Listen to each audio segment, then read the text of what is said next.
तुम्ही पाहत आहात MCN न्यूज मराठी। महाराष्ट्र मध्य प्रदेश सीमेवरील सातपुडा पर्वताच्या पायथ्याशी असलेल्या वनविभागाच्या चेकपोस्टवर वनविभागाने रात्रीच्या सुमारास मोठी कारवाई केली।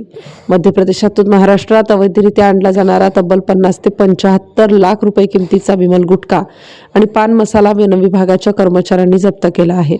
मात्र या कारवाईनंतर जळगाव जामोद पोलिसांच्या भूमिकेवर गंभीर प्रश्नचिन्ह उपस्थित होत असून पोलिसांनी या प्रकरणाचे वार्तांकन करणाऱ्या पत्रकारांना दुय्यम वागणूक दिल्याने खळबळ उडाली आहे।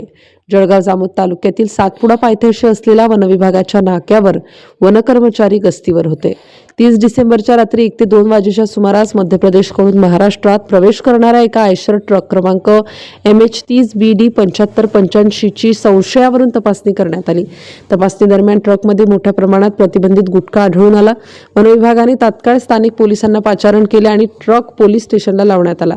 जळगाव जामोद पोलीस स्टेशनच्या हद्दीतून दररोज मोठ्या प्रमाणावर गुटख्याची खामगाव नांदुरा अवैध वाहतूक होत असतानाही पोलीस त्याकडे अर्थपूर्ण दुर्लक्ष करत असल्याचे बोलले जात आहे। या कारवाईतही पोलिसांची भूमिका संशयास्पद राहिली आहे। गाडीतून गुटखा खाली करताना संपूर्ण प्रक्रियेचे अधिकृत व्हिडिओ चित्रीकरण करणे आवश्यक असताना पोलिसांनी तसे केले नाही। आरोपींना कायद्यानुसार ताब्यात ठेवण्याऐवजी ठाणेदार नितीन पाटील यांनी चक्क आरोपी आणि त्यांच्या सहकाऱ्यांच्या मदतीने गुटखा खाली केल्याचे समोर आले आहे। या मोठ्या कारवाईचे वार्तांकन करण्यासाठी गेलेल्या पत्रकारांना जळगाव जामोद पोलिसांनी अत्यंत दुय्यम आणि अपमानास्पद वागणूक दिली। कारवाई पारदर्शक ठेवण्याऐवजी ती दडपण्याचा प्रयत्न पोलिसांकडून होत असल्याचे दिसून आले।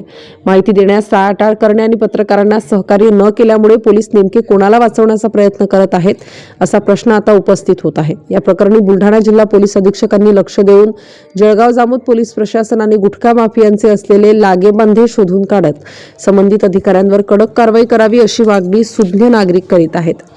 MCN न्यूज मराठी करिता संपादक राजीव वाढे, जळगाव।